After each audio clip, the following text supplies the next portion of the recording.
Hello student, आप सभी का हमारे यूट्यूब चैनल पानियो विनोद एजुकेशन में हार्दिक अभिनंदन है। आज मैं आप लोगों के सामने 11वीं कक्षा का सेमेस्टर 2 का काउंसिल सैंपल पेपर लाया हूं हिंदी का। और इसके साथ ही साथ मैं आपको हिंदी का 11वीं कक्षा का सेकेंड सेमेस्टर का क्या सिलेबस है उसके ऊपर भी प्रकाश डालूंगा। तो देखिए, ये पेपर है सेकेंड सेमेस्टर का, तो इस पर मैं बात करूंगा। उससे पहले मैं आपको सिलेबस बता देना चाहता हूं। तो क्लास 11 का जो सेकेंड सेमेस्टर का सिलेबस है उसमें आपको 4 कविता पढ़ना है। 4 क्या है? कविता पढ़ना है आपको। मैथिली सेनगुप्त जी का सखी वे मुझसे कहकर जाते हैं, सूर्यकांत त्रिपाठी निराला जी का राजे ने अपनी रखवाले की, केदारनाथ अग्रवाल का बसंती हवा, दुष्यंत कुमार त्यागी का कहां तो तय था। 4 क्या है आपको पढ़ना है कविता से, और गद्य से पढ़ना है हजारी प्रसाद द्विवेदी जी का कूटज निबंध, भीष्म साहनी का भाग्य रेखा, और हरिशंकर प्रसाद जी का बहुत ही फेमस कहानी, बहुत ही मनोरंजक कहानी भेड़ और भेड़िए। तो इससे आपको क्या आएगा? 5 नंबर का 2 क्वेश्चंस लिखना रहेगा। इससे क्या रहेगा? आपको 5 नंबर का 2 क्वेश्चन लिखना रहेगा। उसमें एक लॉन्ग क्वेश्चन रहेगा और उसके साथ लाइनिंग भी रहेगा।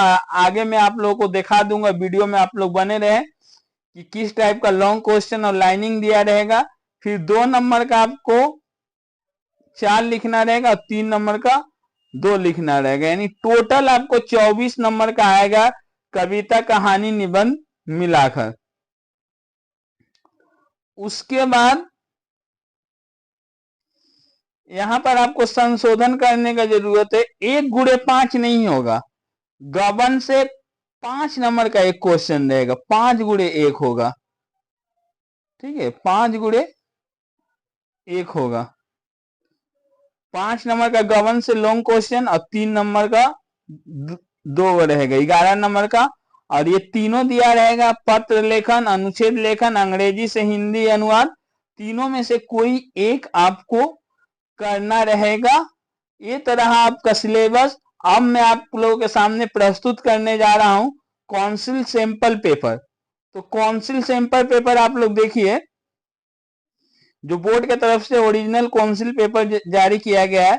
तो देखिए, नीचे दिए गए प्रश्नों में से किन्हीं 2 के उत्तर अनाधिक 30 शब्दों में लिखिए। पहला लाइनिंग है, सखी वे मुझसे कहकर जाते किस कवि की रचना है? मुझसे कहकर किसको संबोधित किया गया है? तो किस कवि की रचना है? तो इसका राइट आंसर होगा राष्ट्र कवि मैथिली सेनगुप्त जी की रचना है। मुझसे कहकर यशोदा को संकेतित किया गया। अगला, जनता पर जादू चला राजे के समाज का, उद्धृत पंक्ति के पाठ का नाम लिखिए।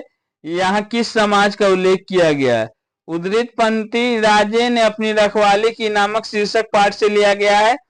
यहाँ पर राजतंत्र में शामिल राजा के चटुकारों के समाज का उल्लेख किया गया है, जिसमें ब्राह्मण, कवि, लेखक, इतिहासकार, नाटककार आदि शामिल है। वे दरबार में अपनी जगह बनाए रखने के लिए राजा की खुशामद करते और जनता को भ्रमित कर उसे मानसिक रूप से राजा का गुलाम बनाए रखने की मुहिम में जुटे रहते हैं। राजतंत्र में क्या होता है? राजा लोग देखिएगा कि ब्राह्मण लोग का बहुत इज्जत करता है, क्योंकि जनता क्या है, ब्राह्मण को बहुत ही मानती है। और ब्राह्मण जिसको भी बोलेगा राजा बनाने को, जनता उसी को राजा बनाएगी। या कभी जिस राजा की तारीफ करेगा जनता उसी को राजा बनाती है। अगला लाइनिंग है, किया कान में कु पंक्ति के रचनाकार कौन है? किया कान में कु का अर्थ किया, किया कान में कु पंक्ति के रचनाकार केदारनाथ अग्रवाल ने किया कान में कु का अर्थ बसंती हवा द्वारा आम के पेड़ों के साथ की जाने वाली शरारत है। जिस प्रकार बच्चे दूसरे बच्चे को परेशान करने के लिए उनके कानों में चिल्लाकर भाग जाते हैं, ठीक उसी प्रकार बसंती हवा आम के कानों में कोयल की तरह कू चिल्लाकर भाग जाती है। ये जो है आप लोग का बोर्ड के तरफ से जो काउंसिल पेपर जारी किया गया है वही पेपर है। 3 गुणे 1 नंबर है। तो पहला क्वेश्चन है, खुदा नहीं ना सही आदमी का ख्वाब सही, कोई हसीन नजारा तो है नजर के लिए। यहाँ किस ख्वाब का वर्णन किया गया है? और पूछा है कि पंक्ति का भाव स्पष्ट कीजिए। क्या पूछा है? यहाँ किस ख्वाब का वर्णन किया गया और पंक्ति का भाव स्पष्ट कीजिए। तो यहाँ मनुष्य के जीवन जीने के ख्वाब के बारे में कहा गया है, अर्थात मनुष्य को अपना जीवन जीने के लिए कोई ना कोई ख्वाब अर्थात मकसद निर्धारित करना चाहिए। बिना उद्देश्य का जीवन जीना नहीं चाहिए। आगे है, जाए सिद्धि पाए वे सुख से, वे कहकर किसे संकेतित किया गया है? पंक्ति का संदर्भ स्पष्ट कीजिए। तो वे कहकर सिद्धार्थ को संकेतित किया गया है। प्रस्तुत पंक्ति में यशोधरा अपने पति की सफलता की कामना करते हुए सखी से कहती है कि वे अपने लक्ष्य को प्राप्त करें, मेरे दुख से दुखी होने की उन्हें आवश्यकता नहीं है। उसके बाद आपको लॉन्ग क्वेश्चन देगा 5 नंबर का, देख लीजिए सैंपल पेपर में। राजे ने अपनी रखवाली की है पाठ से दिया गया और एक लाइनिंग दिया गया है। दोनों में से कोई एक ही करना है, या तो हम लॉन्ग कर सकते हैं या तो लाइनिंग कर सकते हैं। उसके बाद कुटज का लाइनिंग दिया, जो कालिदास के काम आया हो उसे ज्यादा इज्जत मिलनी चाहिए। कालिदास कौन थे? कवि थे। किसे ज्यादा इज्जत मिलनी चाहिए? कुटज को। तेरा माथा बहुत साफ है, धन जरूर मिलेगा। भाग्य रेखा पाठ से लिया गया। लेखक कौन है? भीष्म साहनी जी है। मालिक आजकल आप बड़े उदास रहते हो, उक्त पंक्ति किस पाठ से लिए गई है? तो भेड़ और भेड़िया पाठ से लिया गया। कौन उदास रहता है और क्यों भेड़िया उदास रहता है? क्योंकि उसको लगता है कि अब भेड़ों की सरकार आने वाली है। उसके बाद अगला क्वेश्चन है 3 नंबर का, एगो करना है, समाज द्वारा स्वीकृत इतिहास द्वारा प्रमाणित, ये कौन सा पाठ का लिया गया है? तो कुटज पाठ का है। पशु समाज में इस क्रांतिकारी परिवर्तन से हर्ष की लहर दौड़ गई कि समृद्धि और सुरक्षा का स्वर्ण युग आया। उद्धृत गद्यांश के लेखक का नाम लिखिए। तो कौन है? हरिशंकर परसाई जी है। कौन सा पाठ से लिया गया? तो भेड़ और भेड़िया नामक पाठ से लिया गया है। भेड़िया लोग क्या है? भेड़ को मार कर खा जाते थे। तो भेड़ लोग को बहुत ही इस बात से दुखी थे भेड़ लोग, और उनको अब लगा कि बहुमत के आधार पर जिसकी संख्या ज्यादा है उसकी सरकार बनेगी। भेड़ों को लगा कि अब उसकी सरकार आएगी, इसलिए वो लोग क्या थे? बहुत खुश थे। भाग रेखा शीर्षक कहानी का मूल प्रतिवाद 5 नंबर का है।